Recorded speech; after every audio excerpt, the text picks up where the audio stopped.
রসগোল্লা তো বুঝতে পারতেছেন না কোন রসগোল্লা। এখন পর্যন্ত দেখলাম সবাই আমাকে পছন্দই করতেছে। ওর উপর উঠছি তখন তো অনেকে মানে তাকায় রয়েছে, মানে রসগোল্লা খেয়ে ফেলবে। ভালো লাগে আমাকে।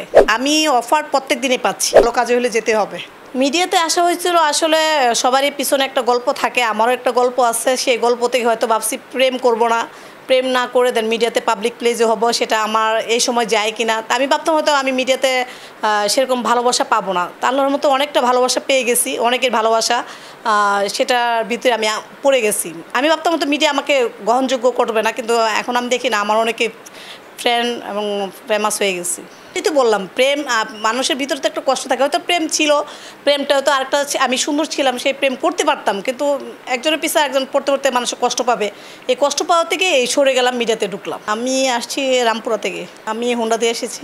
তখন তো অনেকে, যখন আমি হুন্ডার উপর উঠছি তখন তো অনেকে মানে তাকায় রয়েছে, মানে রসগোল্লা খেয়ে ফেলবে। রসগোল্লা তো বুঝতে পারতেছেন না কোন রসগোল্লা।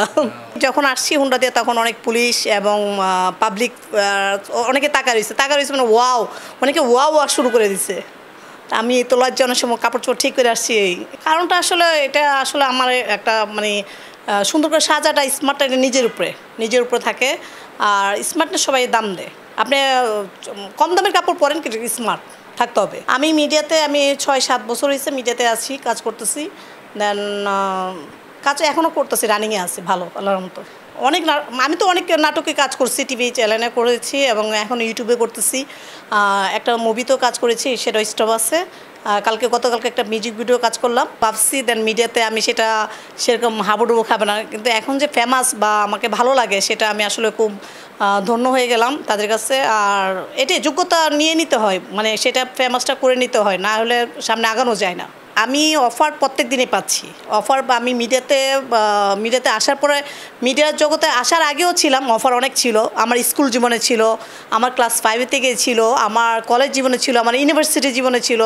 দেন যখন এখনও পর্যন্ত মিডিয়াতে আছে, আজকে আপনার সামনে বসে নিলাম, এখন পর্যন্ত দেখলাম সবাই আমাকে পছন্দই করতেছে, ভালো লাগে আমাকে।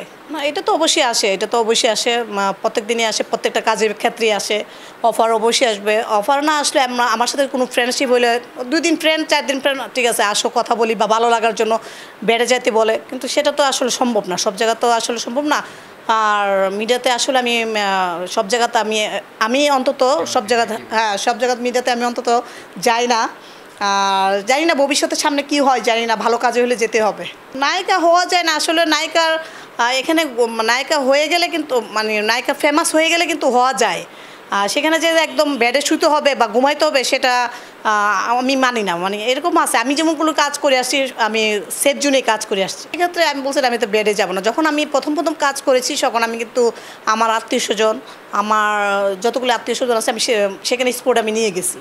এই স্পোর্টে আমি নিয়ে গেছি ওদেরকে, কারণ যাতে আমি তাদের বিছানাতে না শুই। না, বেডে যাই নাই, অফার তো আসে, অফার তো এখন আসতেছে। আমি যখন হুন্ডাতে উঠছি, বললাম না একটু আগে সবাই ক্রাশ খাইছে, বা আমি যে সাজুগুজু পরার পরে রাস্তাতে অনেকেই হাঁ করে তাকাইছে, মানে ইনি কোথায় যাচ্ছে এইভাবে। আমার কথা হলো, ভালো মানের কাজে যদি হইতে হয়, সেটা আমি কয়েকদিন আগে সাক্ষাৎকার দিয়েছি, যে শাকিব খান যদি 10 নম্বর বউ হয়, সেটা হয়ে যাবো যদি আমি তার সিনেমাতে কাজ করি। আর এটাই, মানে আমি ভালো কাজ হইলে আমি যেতে তো বাধ্যই হতে হবে।